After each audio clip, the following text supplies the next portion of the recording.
संपूर्ण ध्यान मेरी आवाज पर। आ रहे श्वास और जा रहे श्वास पर अपना संपूर्ण ध्यान केंद्रित करिए।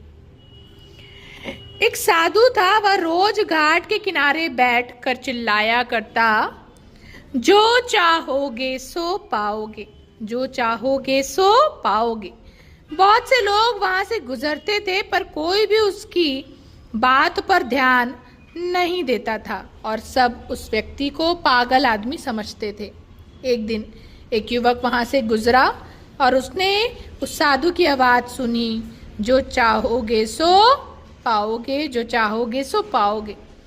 और आवाज सुनते ही उसके पास चला गया। उसने साधु से पूछा, महाराज आप बोल रहे थे जो चाहोगे सो पाओगे, तो क्या आप मुझको वो दे सकते हैं जो मैं चाहता हूँ? साधु उसकी बात को सुनकर बोला, हाँ बेटा, तुम जो कुछ भी चाहते हो मैं उसे जरूर दूंगा, बस तुम्हें मेरी बात माननी होगी। लेकिन पहले ये बताओ कि तुम्हें आखिर चाहिए क्या?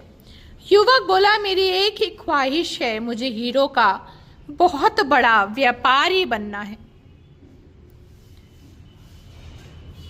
साधु बोला, कोई बात नहीं, मैं तुम्हें एक हीरा और एक मोती देता हूं, उससे तुम जितने भी हीरे मोती बनाना चाहोगे बना पाओगे। और ऐसा कहते हुए साधु ने उसके हाथ में हथेली पर रखते हुए कहा कि पुत्र, मैं तुम्हें दुनिया का सबसे अनमोल हीरा दे रहा हूं। लोग इसे समय कहते हैं।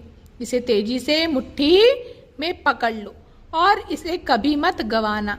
तुम इससे जितने चाहे हीरे बना सकते हो। युवक अभी कुछ सोच ही रहा था कि साधु ने उसकी दूसरी हथेली में पकड़ते हुए बोला, पुत्र इसे पकड़ो, यह दुनिया का सबसे कीमती मोती है जिसे धैर्य कहते हैं। जब कभी समय देने के बावजूद परिणाम न मिले तो इस कीमती मोती को धारण कर लेना। याद रखना, जिसके पास यह मोती है वह दुनिया में कुछ भी प्राप्त कर सकता है।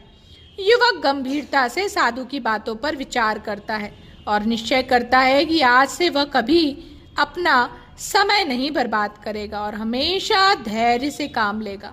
और ऐसा सोचकर वह हीरो के एक बहुत बड़े व्यापारी का यहाँ काम शुरू करता है और अपनी मेहनत और ईमानदारी के बल पर एक दिन खुद भी हीरो का बहुत बड़ा व्यापारी बन जाता है। अब आप इस छोटे से प्रसंग पर ध्यान केंद्रित करिए। ये प्रसंग आपसे क्या कहता है, इसे समझने की कोशिश